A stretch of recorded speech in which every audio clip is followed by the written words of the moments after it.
Cambridge English, Ielts 13, Tests 1 to 4.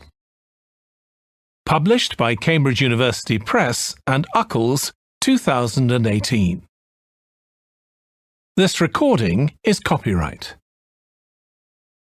CD 1. Test 1.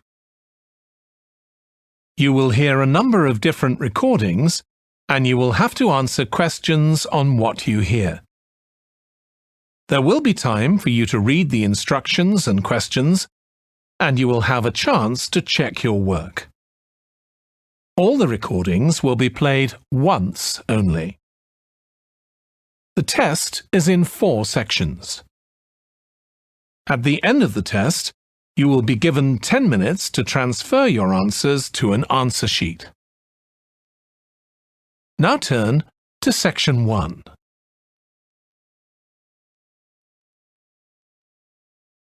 Section 1.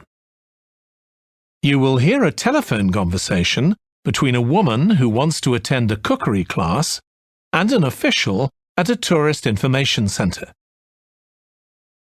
First, you have some time to look at questions 1 to 6.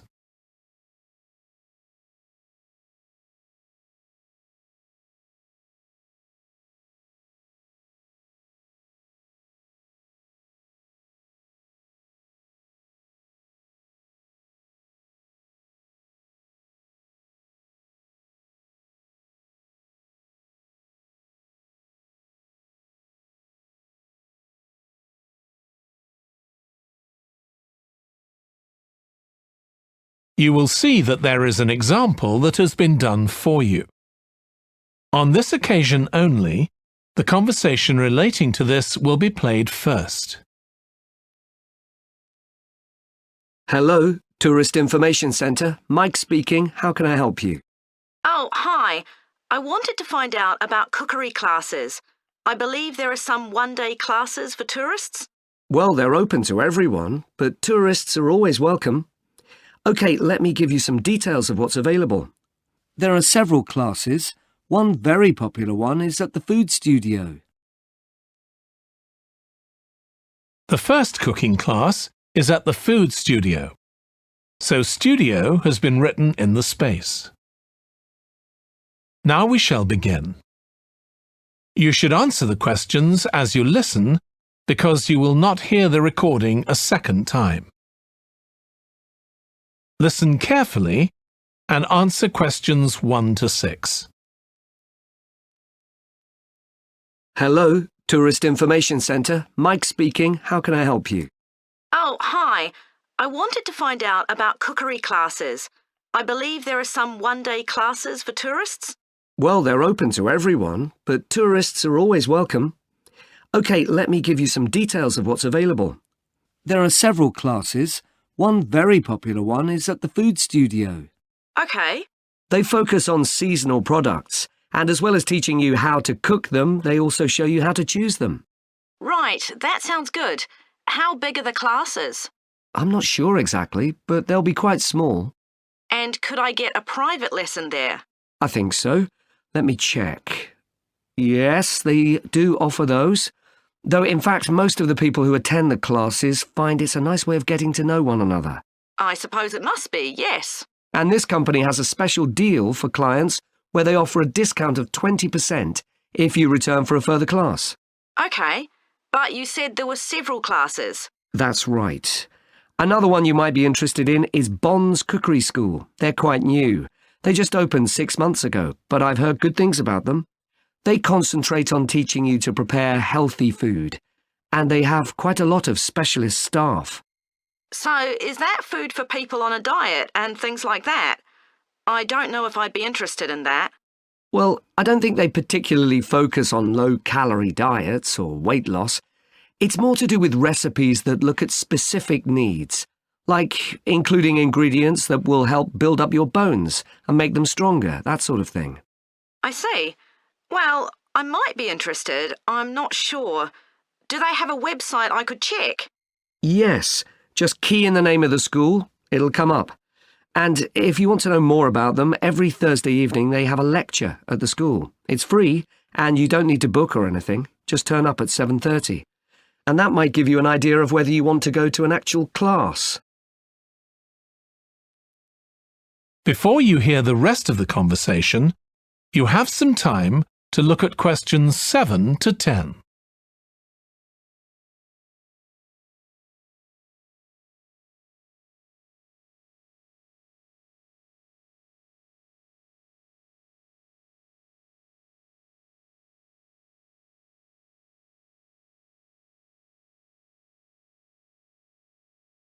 Now listen and answer questions 7 to 10.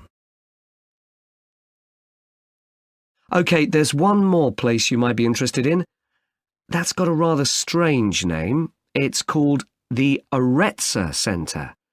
That's spelled Arretsa. OK. They've got a very good reputation. They do a bit of meat and fish cookery, but they mostly specialise in vegetarian dishes. Right. That's certainly an area I'd like to learn more about. I've got lots of friends who don't eat meat. In fact, I think I might have seen that school today. Is it just by the market? That's right. So they don't have any problem getting their ingredients. They're right next door. And they also offer a special 2-hour course in how to use a knife. They cover all the different skills, buying them, sharpening, chopping techniques. It gets booked up quickly, though, so you'd need to check it was available. Right. Well, thank you very much. I'll go and check that out. That is the end of section 1. You now have half a minute to check your answers.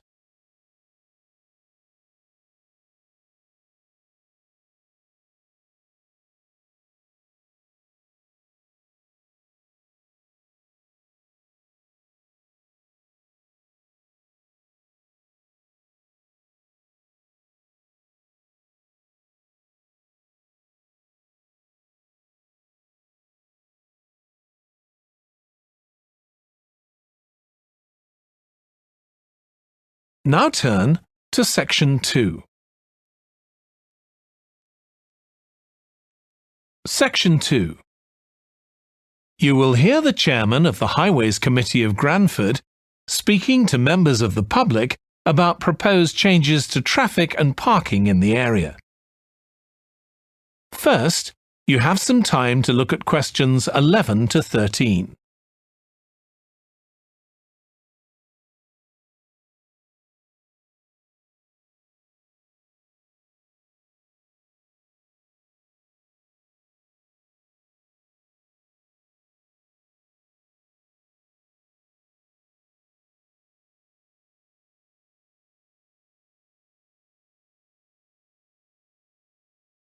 Now listen carefully and answer questions 11 to 13.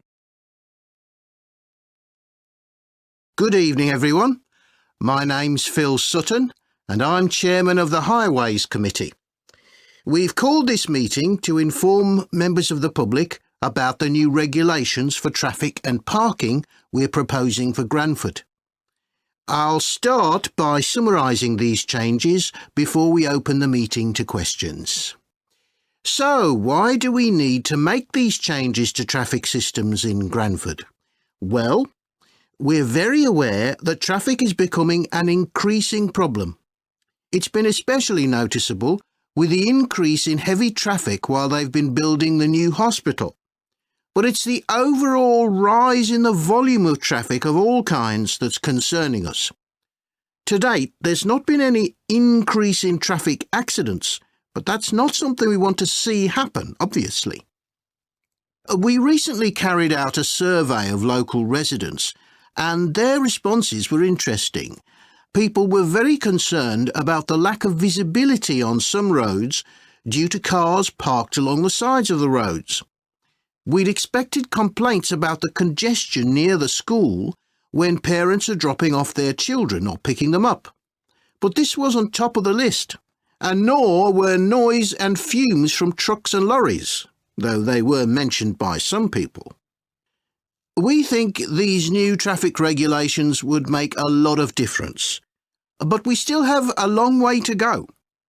We've managed to keep our proposals within budget, just, so they can be covered by the council. But of course it's no good introducing new regulations if we don't have a way of making sure that everyone obeys them. And that's an area we're still working on with the help of representatives from the police force. Before you hear the rest of the talk, you have some time to look at questions 14 to 20.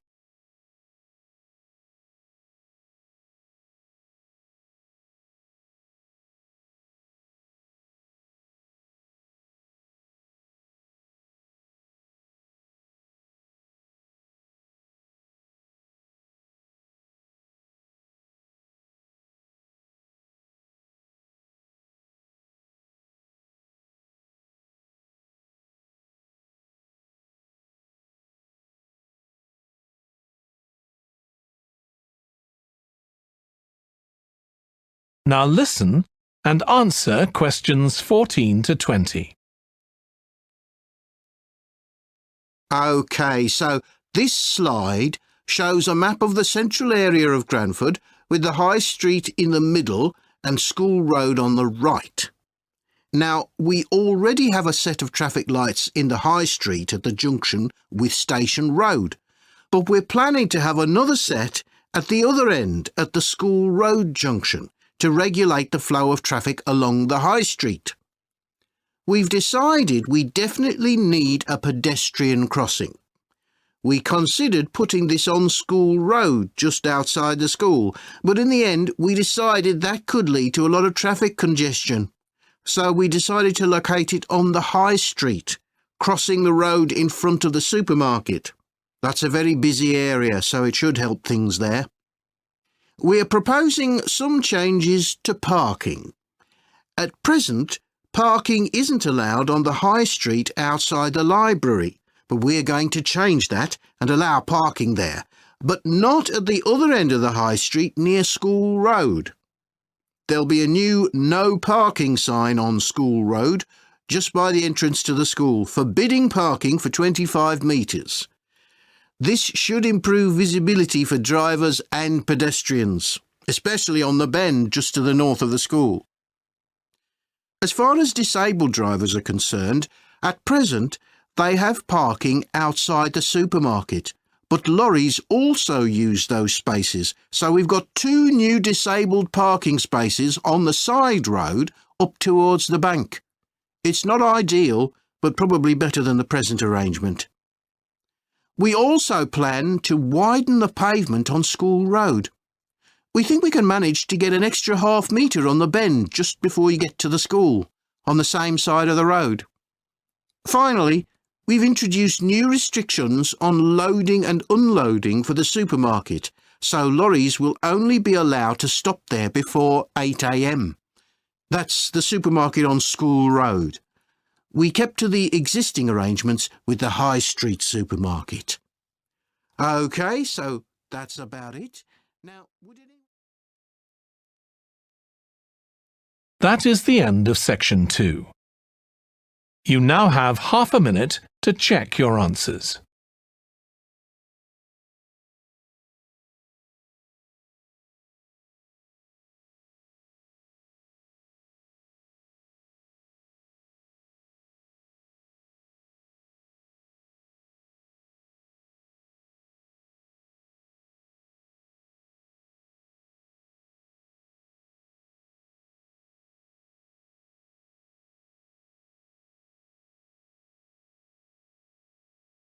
Now turn to section 3.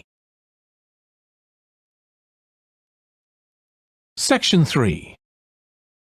You will hear 2 biology students called Emma and Jack discussing an experiment they are going to do together. First, you have some time to look at questions 21 to 25.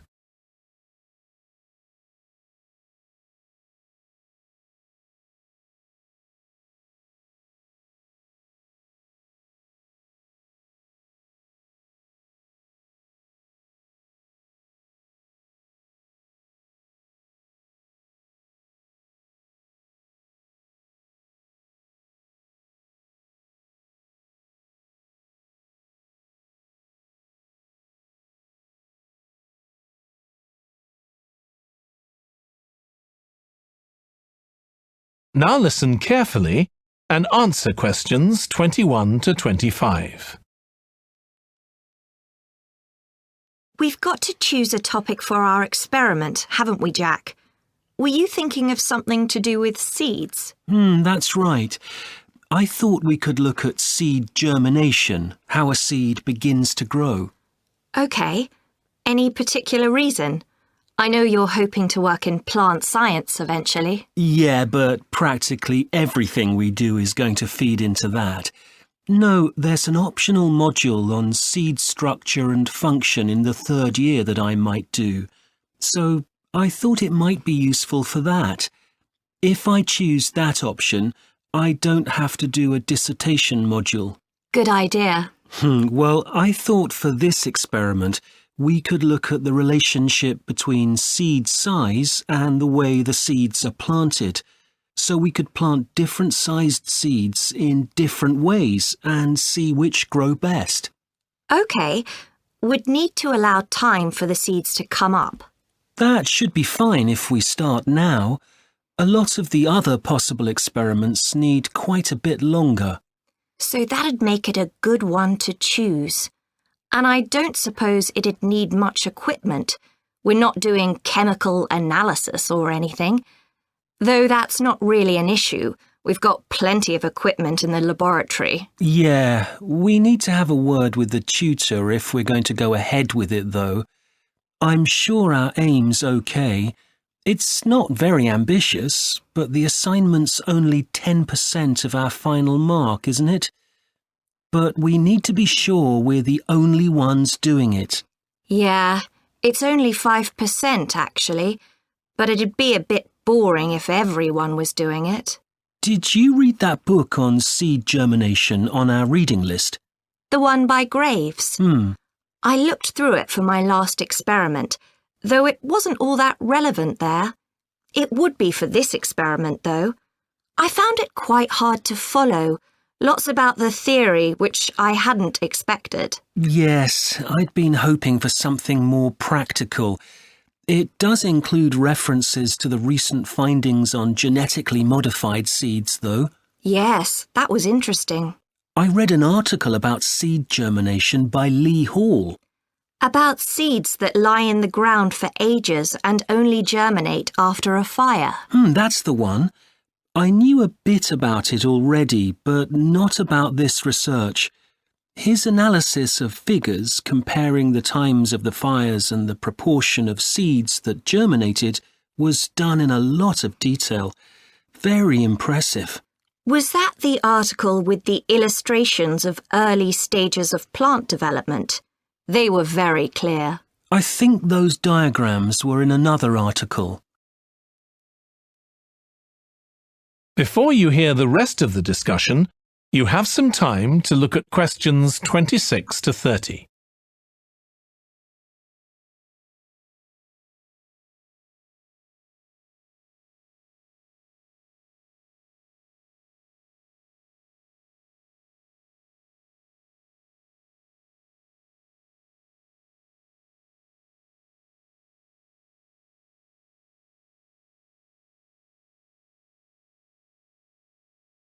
Now listen and answer questions 26 to 30.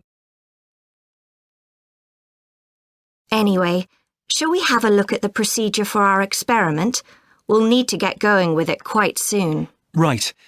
So the first thing we have to do is find our seeds. I think vegetable seeds would be best, and obviously they mustn't all be the same size. So how many sorts do we need? About 4 different ones?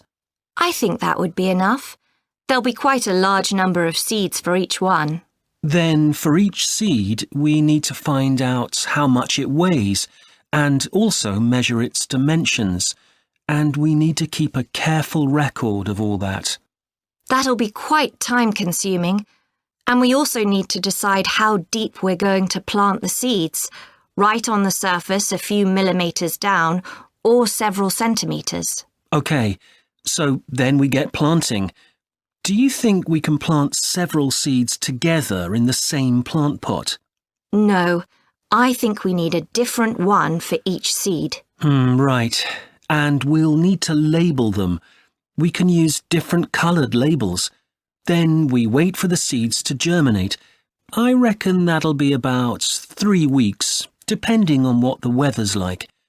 Then we see if our plants have come up and write down how tall they've grown. Then all we have to do is look at our numbers and see if there's any relation between them. That's right. So then we get... That is the end of section 3. You now have half a minute to check your answers.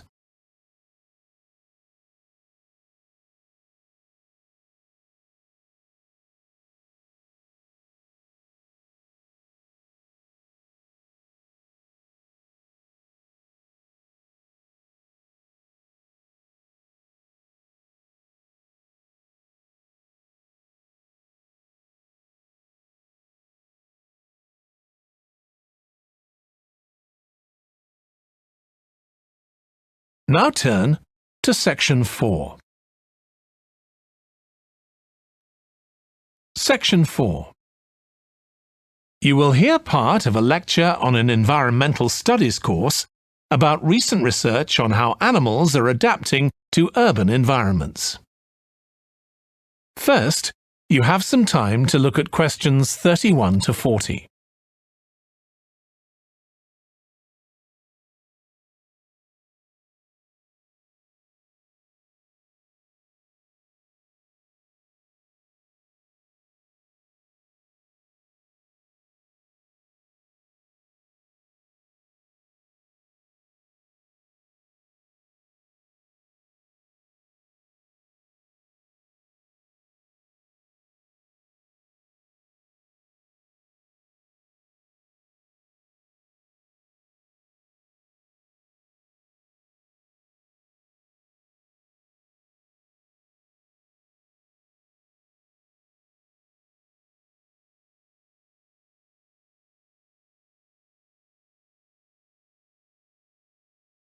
Now listen carefully and answer questions 31 to 40.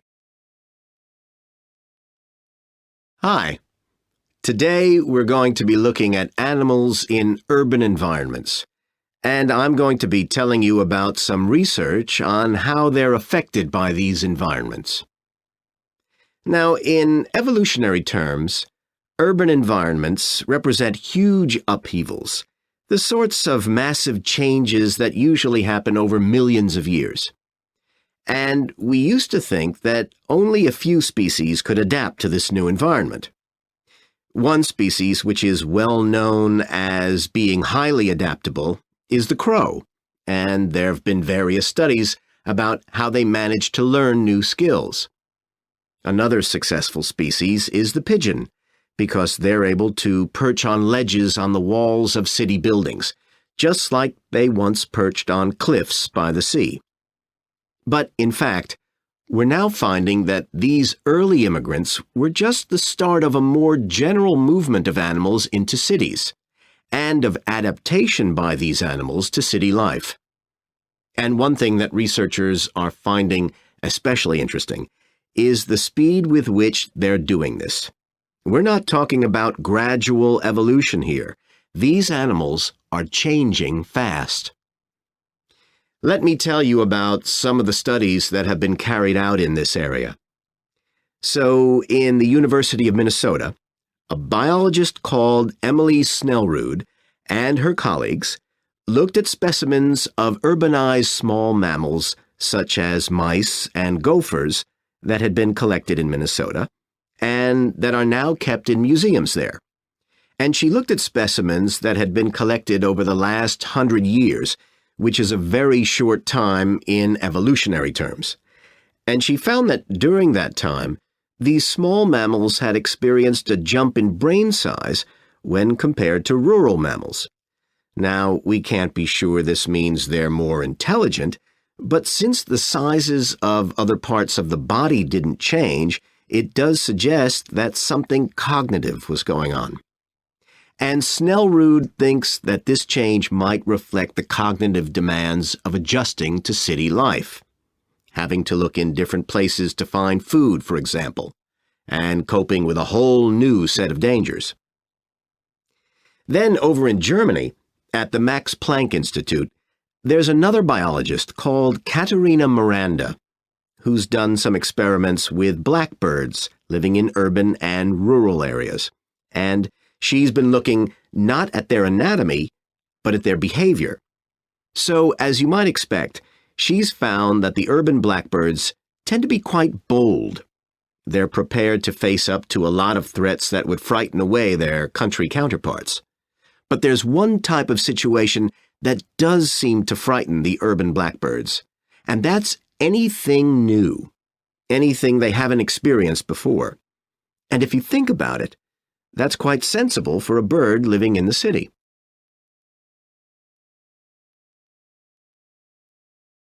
Jonathan Atwell, in Indiana University, is looking at how a range of animals respond to urban environments. He's found that when they're under stress, their endocrine systems react by reducing the amount of hormones such as corticosterone into their blood. It's a sensible-seeming adaptation. A rat that gets scared every time a subway train rolls past won't be very successful. There's just one more study I'd like to mention, which is by Sarah Parton and her team. And they've been looking at how squirrels communicate in an urban environment, and they've found that a routine part of their communication is carried out by waving their tails. You do also see this in the country, but it's much more prevalent in cities, possibly because it's effective in a noisy environment. So, what are the long-term implications of this? One possibility is that we may see completely new species developing in cities. But on the other hand, it's possible that not all of these adaptations will be permanent. Once the animals got accustomed to its new environment, it may no longer need the features it's developed. So now we've had a look at adaptation. That is the end of section 4. You now have half a minute to check your answers.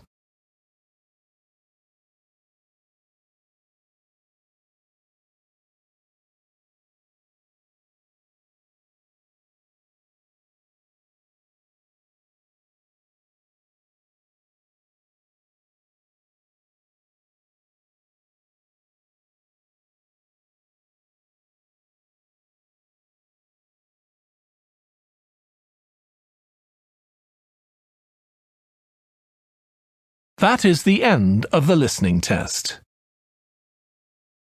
In the Ielts test, you would now have 10 minutes to transfer your answers to the answer sheet.